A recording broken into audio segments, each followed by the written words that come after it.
Hey everyone, how's it going? So today I'm going to talk about the top 10 most annoying Pokemon to catch.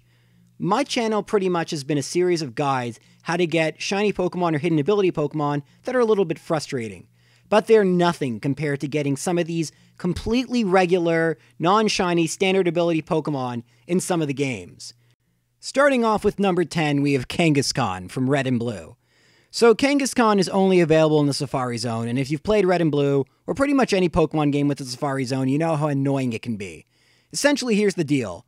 Kangaskhan is available 4% of the time. Now, I found one on my first appearance, and look at that, it ran away. So we're going at 21 times normal speed, trying to find another one. With a 4% encounter rate, that's not going to happen very often. But even when you encounter one, trying to catch one is another story. Because your options in the Safari Zone are to throw bait, which makes it harder to catch, but less likely the Pokemon will run. And then you can throw a rock at it, which lowers its catch rate, but makes it way more likely to run. So I just throw Safari Balls at the Kangaskhan, hoping that one will work. Here's the thing. Each Safari Ball has a 9% chance of working.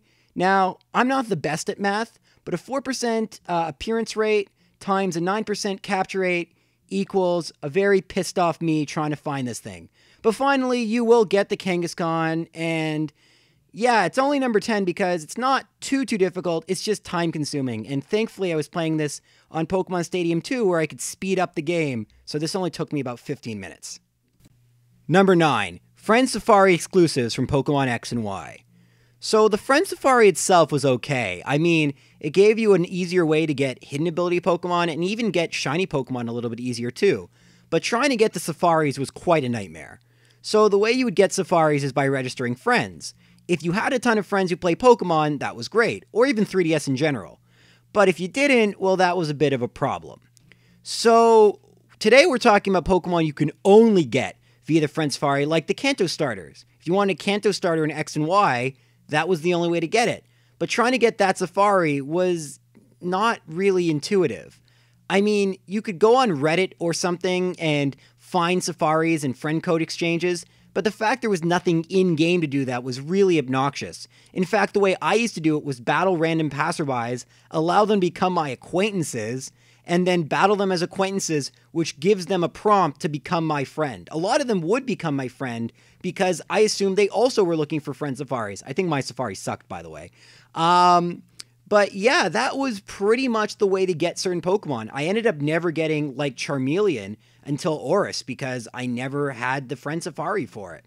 And that's why it's on the list. I mean, something that's unintuitive, completely luck-based, and there's really no strategy around it. Listen, for once in my life, not having enough friends hurt my ability to play Pokemon. That is list-worthy. At number 8, we have Drifloon from Generation 4. So Drifloon's pretty easy to catch, assuming you know where to get it. Here's the deal with Drifloon. It's right at the Valley Windworks, but when you were at the Valley Windworks, you wouldn't have seen a Drifloon. Why? Well, for two probable reasons. One, it's only available after a certain point of the game. I think it's when you beat, like, Cyrus or something. And two, it's only available on Fridays. So assuming you went here and it wasn't a Friday, you wouldn't see a Drifloon. What sense does that make? I mean, why Friday? Is Drifloon the Friday Pokemon? Like, I know that this is the hardest Pokemon to catch, but without Bulbapedia or Cerebi, you wouldn't know ever to get this thing. And that's something I find really obnoxious and a reason I put things on the list. Like, if I ever had to look something up to know how to catch it, that was pretty bad. You know, I always considered guides and looking things up kind of almost a cheating method, you know, a way to give myself an advantage. And with DexNav, you didn't even need to do that anymore, which is why I like DexNav. But with Drifloon, you absolutely need to look that up because there was no way many of us found this accidentally, which is why it sits here at number 8. Number 7, Porygon from Pokemon Red. So Porygon was also available in Blue, but in Red it cost more coins, and the only way to get Porygon is to pay 9,999 coins. Think that's enough? It's actually the maximum amount of coins you can get. So how do you get coins? Well, some are lying on the ground. You can play the slots, which is kind of luck-based. Or you can just talk to this guy, and he'll give you 50 coins for $1,000. Now, I got lots of money, so I think I'll do that method. Unfortunately, this is now at 32 times speed. You can see just how long this takes. It is absurd how long this takes. Like, who designed this process and thought, yeah, someone's going to sit here tapping the A button for 15 minutes. It takes 15 minutes to do this without speeding it up. I used Pokemon Stadium too, so it was 4 times that fast. But I can't imagine who would have enough patience to do that. So finally, you go across to that other place right next to the game corner and you get your Porygon. But the fact that they designed the Porygon like this, I mean, how could I not put this at number 7? Number 6, we have female Combee from Diamond, Pearl, and Platinum. So the way to get female Combee is by using the honey mechanic, and the honey mechanic sucks. I could have put any Pokemon using honey, but female Combee annoys me the most because of its gender ratio, which is the same as Salandit. It is like 1 in 10. So anyway, you slather a bunch of trees with honey. They're the yellow trees. You just click on them, and then you wait 6 real-time hours, not in-game hours, real hours. You can't mess with the clock for this one. So after 6 hours pass, you go back to your trees, and you're going to save in front, because if you don't get a female one, you can soft reset. But what Pokemon's actually going to appear at the tree is predetermined as soon as you slather the honey. So here it's always going to be a Wurmple, but you can soft reset. Like, you can soft reset for a shiny Wurmple if you wanted to. This tree by Valley Windworks, is it going to have Combee? No, Apom's pretty rare, but not a Combee. How about this tree? Is it going to have a Combee? Well, wouldn't you know, there's a Combee, but like always, it's male. So this isn't too bad. You just have to keep soft resetting. The thing that annoys me is you might have to slather all the trees multiple times until a Combee actually shows up. And then once it shows up, you then have to soft reset. So this is really time consuming. In fact, it takes 6 real-time hours to get it because you have to do the waiting. Once you get the Combee, catching it isn't the problem. No, what annoys me is how unintuitive this all is. The waiting 6 hours, the slathering trees multiple times, the soft resetting, it just should be easier. And that's why it's here at number 6. Number 5, Surskit from Ruby and Sapphire. So, I should be honest, I am a huge fan of bug Pokemon, and so a bug water Pokemon was like the coolest thing to me when Gen 3 came out. Unfortunately, Surskit is available 1% of the time. There's no Surskit charm or any method known to increase those odds. It's just 1% of the time. In Emerald, it's almost even worse. You can only get them via the swarm mechanic, which makes it somewhat easier, but what Pokemon is swarming is completely random. Although when they're swarming, they're available pretty frequently, which is why I'm talking about Ruby and Sapphire. There's no Pokemon I can think of that have such a low base encounter rate. 1%. And it's Surskit. It's not like we're talking about, like, Zekrom or Reshiram. We're talking about friggin' Surskit. So why they decided to give it 1%, I'll never know. But here we are. It was 1%, and it drove me crazy. Finally, you will find a Surskit, and like a lot of these Pokemon, once you found it, catching it is pretty easy. But it's the finding of the Surskit, which is why it's one of the more annoying Pokemon I've had to catch. Number 4, Rotom from X and Y. Alright, so you may have gone to the location where Rotom is without even knowing it. And that's exactly what happened to me until I looked up where to find Rotom. I'm sensing a theme here about things that annoy me. Anyway, once I looked it up, I found out that on Tuesdays in these trash cans, sometimes there are Rotom. You wouldn't know this because even if you were there on a Tuesday and you checked the trash can, most times there's either nothing or just an item. So that's why I saved, because you can just soft reset, and every time you enter, the Pokemon are different. So that's pretty good. Anyway, I got a Rotom first try because, of course I did, because when I want to get Rotom right away, I don't, and when I want to rant about never getting a Rotom, I get one on my first encounter. So everyone thinks, oh, what's this guy complaining about? This is so easy. But yeah, by the way, I learned in this battle, you can actually catch a Pokemon while it's in a substitute. That's pretty cool.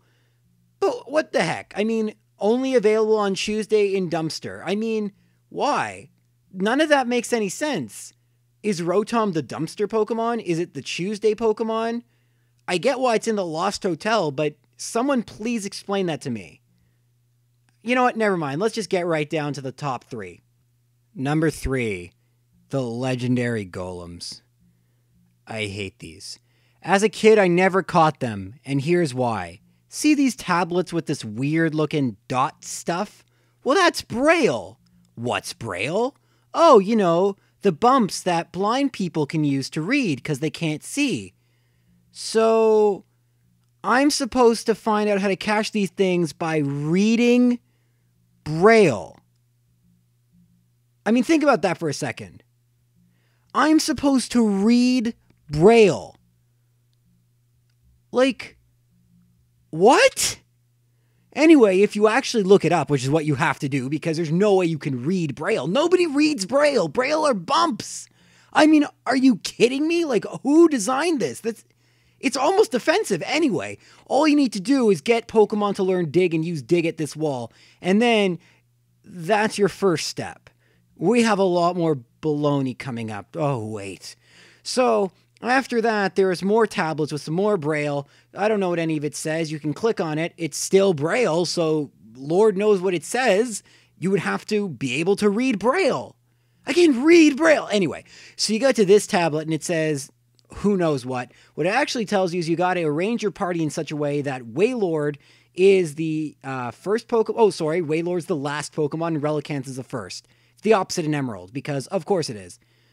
Now, once you do that, you then have to read the tablet again, and then you will see 3 earthquakes symbolizing the 3 legendary golems or titans or whatever, ready to be battled, but not before more garbage. So what does this tablet say in Regigigas Cave in the Desert Ruins? Well, it says that you need to take 2 steps right and then 2 steps downward and then use strength. That's intuitive. I mean, come on. Like, I know I'm being like a little over the top, maybe melodramatic, but who's going to figure this out without a guidebook? And that's the thing. I didn't actually have the internet back in Ruby and Sapphire. And you might say, well, you picked Oris. Why'd you pick Oris? Because I shouldn't have to use Bulbapedia to play my game. Anyway, for Registeel, you just have to use Fly in that little steel puddle in the middle. Very intuitive again, using Fly in a cave. And Regice is by far my favorite. For Regice, you just have to read this and then not touch your game for 2 minutes.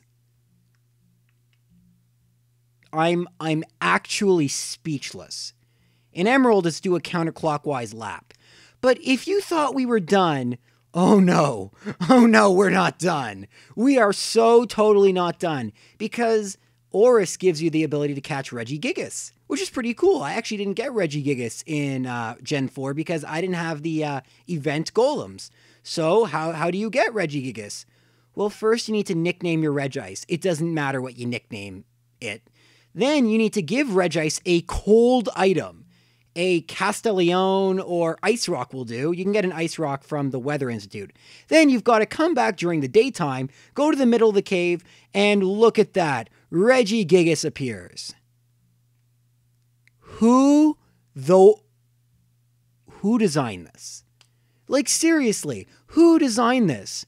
I mean, I would have loved to have put the Gen 3 version, but the fact that they didn't make this any more intuitive in Gen 6 is ridiculous. I mean, Pokemon is aimed at children. What kid would figure this out? I mean, the Gen 3 internet wasn't even really a thing. Like, I didn't have consistent internet access back then. So that's why I only caught the legendary Golems in Gen 3, and I'm not kidding about this. This past summer was the first time I ever accomplished this feat.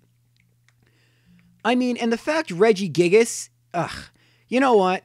This is number 3. So be prepared for number 2 and number 1. Let's move on. I'm done with this. Let's go. Number 2, the legend. You know what? Do we want to talk about the Golems some more? I think I want to talk about those some more. All right. So the legendary beasts are the worst. And as you can see, Suicune is already weakened. Here's the deal. Finding them's a nightmare, and I'll talk about that in a second. But once you've found them, catching them isn't any easier. So these things like to run away from you. There's 2 ways of stopping them. One is by putting them to sleep, and the second is by using Mean Look. You gotta do both, because if you don't use Mean Look, the first turn Suicune wakes up, it'll flee automatically. And if you don't have any Master Balls left, I actually caught Entei with my Master Balls, so none of those for me, you just throw Ultra Balls, which gives you a whopping 5% chance each time you throw it. So I didn't catch it there, and oh, of course, I woke up and it roared me. Yeah, they know Roar. Isn't that cool? Roar bypasses Mean Look. I didn't know that. All right, let's go and try and find it. Oh, okay, so it's over there. Well, Unfortunately, Suicune moves every time you move, so every time you change routes, Suicune will change routes. So I'm still on the same route right now. I'm thinking maybe I'll go down there. Nah, it's a bad idea. Maybe I'll just go up here and I'll, catch Suicune trying to come back to the route originally on. All right, let's see. All right, it's right there. That's one route away. Suicune always moves one route at a time, so there's a chance I get it. All right, let's go. I'm so excited. I'm on the other route. I can tell. All right, do I have Suicune? No, of course. You basically do this for about half an hour till you find it again. So, all right, here it is. I finally found Suicune again, and it roared me. All right, well, this time I've got you, Suicune. There's nothing you can do to stop me with my Ultra Balls and my Smeargle, except for that. Well, finally, after and I'm not kidding, this took me 3 hours. After 3 hours, you will find Suicune a final time, and I pray this doesn't take you as long as it took me, but I have a fear it will. And finding Suicune the first time, by the way, is in of itself a video. That's the most annoying thing. But one Ultra Ball will just work. It's funny how that happens. But yeah, finding this thing's a nightmare, catching this thing is a nightmare, and oh yeah, you have to do it 3 times. And the first time is completely random. You just have to keep randomly checking routes using repels and saying, hey, Suicune, you there? And then it'll appear, and it won't be at a time where you want it to appear, and oh, you don't have mean look, and it ran away. So that gives it its well-deserved number 2 spot on the list. And number 1, you knew what this was. It's Phoebus. Of course it's Phoebus. What else would it be but Phoebus? Let's talk about this thing. I've wanted to talk about Phoebus. Heck, I've wanted to catch this thing for years now, and I just hunkered down and did it a few days ago. Here's the deal with Phoebus. There are 536 fishable tiles. You can divide those into 4. In each quadrant, let's say, there is one tile that 50% of the time has a Phoebus. Which tile that is? Completely random. It changes every day, so when you find Phoebus on Monday, it's not there on Tuesday. So what's the strategy?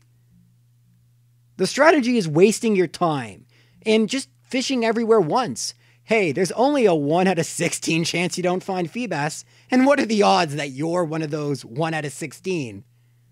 Well, thankfully I wasn't. I actually found Phoebus pretty quickly. In fact, I got it in the first quadrant, but it still took me an hour. An hour was quick. And I can't find it again tomorrow. Just fantastic.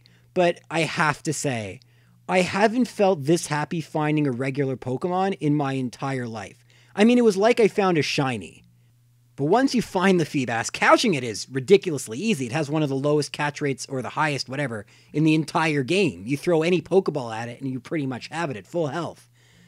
I was going to put Phoebus from Gen 3 because it's very similar, but I didn't want to talk about the same thing twice, and this is way worse. I mean, you have a lessened chance of finding it, and the spots change every single day. So, no, this earns its number 1 spot. I mean, Game Freak, if you ever design anything this annoying again, I'm quitting Pokemon. Thankfully, nothing in Sun and Moon is anywhere near this annoying. I thought of Pokemon from Sun and Moon. None of them really come close to being on this list. So that's about it. Thanks for watching. Are there any Pokemon that I missed? Let me know in the comments section below, and hopefully I'll do one of these videos again soon. Take care.